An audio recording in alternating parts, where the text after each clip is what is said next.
नमस्कार दोस्तों, मैं Devendra Saini the engineers classes Alwar के यूट्यूब चैनल पर आपका स्वागत करता हूं। जैसा कि आपने पिछली क्लास में देखा था टी सेक्शन के बारे में, मैंने आपको सबसे पहले बताया था सीजी क्या होता है। किसी भी वस्तु के अंदर स्थित वह काल्पनिक बिंदु जहाँ से उसे पकड़ें या वह बिंदु वह दूरी जहाँ से वह संतुलन अवस्था में आती है, सेंटर ऑफ ग्रेविटी कहलाता है। दूसरा केंद्रक भी यही होता है, लेकिन दोनों में अंतर है। एक 3D ऑब्जेक्ट में लगता है, एक 2D ऑब्जेक्ट में लगता है, एक ठोस में लगता है, दूसरा समतलीय आकृति में लगता है। लेकिन अपने जो सिलेबस है उसके अकॉर्डिंग ये इतना कंसेप्ट नहीं आने वाला।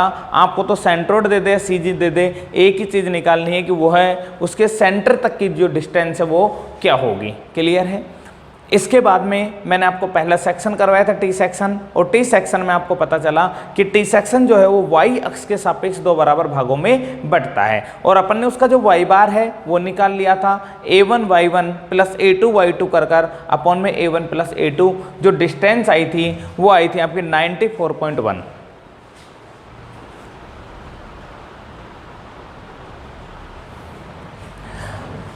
अब इसी टी सेक्शन में अगला क्वेश्चन देखते हैं। Find the CG of A T section 10 centimetre, 15 centimetre and 3 centimetre. Length of flange 10 centimetre and depth 15 centimetre. यानी ये जो क्वेश्चन है ये आपका आया हुआ है दोस्तों डिप्लोमा 2001 में।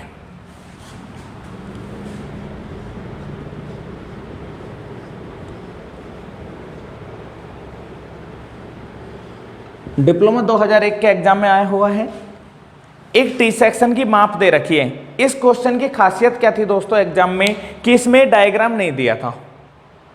ठीक है, डायग्राम आपको बनाना है। कैसे बनाना है? एक टी सेक्शन की माप दे दी आपको 10, 15 और 3 सेंटीमीटर, जिसमें फ्लैंज की लंबाई दे दी 10 सेंटीमीटर।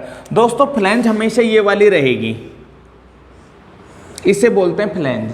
और इस तरह की जो आकृति है इसे बोलते हैं वेब। ये तो होती है वेब और इसे बोलते हैं फ्लैंज। ये दो चीजें आपको याद रखनी है। इसकी बुनियाद पर आप टी सेक्शन, आई सेक्शन और जितने भी इस तरह से रिलेटेड सेक्शन है वो सभी कर पाओगे। ठीक है, तो देखो भाई इसमें क्या दिया इस क्वेश्चन में। एक टी सेक्शन में फ्लैंज की लंबाई 10 सेंटीमीटर है। कोई फ्लैंज बनाना है जिसकी लंबाई दे दी अपन को 10 सेंटीमीटर।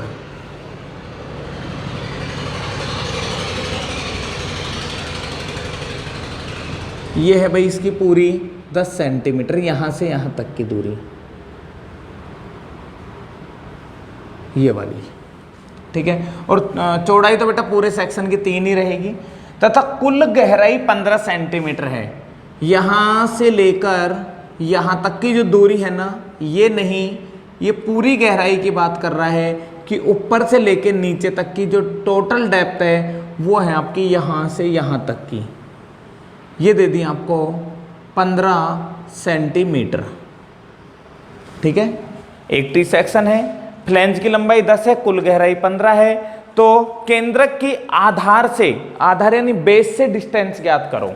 ठीक है, नीचे से सीधी ज्ञात करना है मुझे। ये भी बेटा 3 होगी क्योंकि 10, 15 इंटू 3, तो 3 ये है इसकी, और 10 और 15 ये रही। ये आकृति जो है वो किस अक्ष के सापेक्ष दो बराबर भागों में बट रही है, उसी अक्ष के सापेक्ष इसका सीजी ज्ञात होगा। तो इस आकृति को जब हम काटते हैं तो ये आकृति तुम्हारी y अक्ष के सापेक्ष दो बराबर भागों में बंटती है। ठीक है, यदि y अक्ष के सापेक्ष दो बराबर भागों में बट रही है यानी इसका निकलेगा y बार। यानी सीजी जो है वो x अक्ष पर नहीं होगी, y अक्ष पर होगी, जैसा अपन ने पिछली आकृति में निकाला था। सेम वही क्वेश्चन है, बस उसमें डायमेंशन mm में थी, इसमें सेंटीमीटर है। उसमें यहाँ 100 था, यहाँ पर 150 था, यहाँ पर 30 था, यानी एक एक जीरो हटा दी। वही क्वेश्चन है दोस्तों, करके देखते हैं। ठीक है, पहली आकृति टॉप और दूसरी आकृति नीचे वाली। यहां से यहां तक की 15 है, 3 हटा दोगे तो ये कितनी बची? 12। ठीक है भाई, निकालते हैं अपन इसका सीजी। आकृति 1 में, आकृति 1 में पहली आकृति में एरिया कैलकुलेट करते हैं। एरिया है तुम्हारा 10 × 3 यानी 30 सेंटीमीटर स्क्वायर। और अगला है y1, पहली आकृति के केंद्र से लेकर नीचे तक की दूरी। टोटल 3 है, 3 का केंद्र उसके हाफ डिस्टेंस पर आएगा और नीचे की दूरी कितनी है 12। 3/2 + 12 यानी 13.5 सेंटीमीटर। ठीक है, अगला आ जाओ भाई। आकृति 1 तो निकाल दी, अब देखते हैं आकृति सेकंड में। सेकंड आकृति में एरिया निकालो। टोटल आकृति ये है, लंबाई 12 है, चौड़ाई 3 है, 12 दूनी 24, 12 तिया 36 सेंटीमीटर स्क्वायर। क्लियर। अब निकालना है y2 क्या है, दूसरी आकृति के केंद्र से लेकर नीचे तक की दूरी। टोटल 12 है, 12 का केंद्र कितने पर आएगा 6 पर, तो ये आ गई अपनी 6 सेंटीमीटर। क्लियर भाई। इसका निकलेगा y बार, a1 y1 + a2 y2 upon में a1 + a2। ये फॉर्मूला होता है भाई सीजी कैलकुलेट करने का।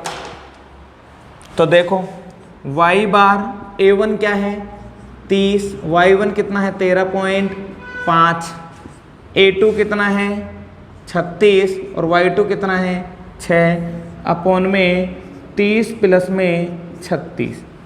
ठीक है भाई। कैलकुलेटर से जब इस वैल्यू को कैलकुलेट करोगे तो 9.41 के समथिंग इसकी वैल्यू आएगी, या 9.4 वैल्यू आएगी, तो इसका वैल्यू आ गई 9.4 सेंटीमीटर और यही आपका आंसर है। ठीक है दोस्तों, मेरे हिसाब से आपको ये समझ में आया होगा। ये वाला जो क्वेश्चन है वो पिछले क्वेश्चन की कॉपी था, इस वजह से हमने इसको आपको करवा दिया। क्लियर। इस तरह के और कोई क्वेश्चन आपके सामने आए तो उन क्वेश्चनों को आप सॉल्व करके देखें, जिससे आपकी प्रैक्टिस अच्छी हो जाएगी। थैंक यू दोस्तों।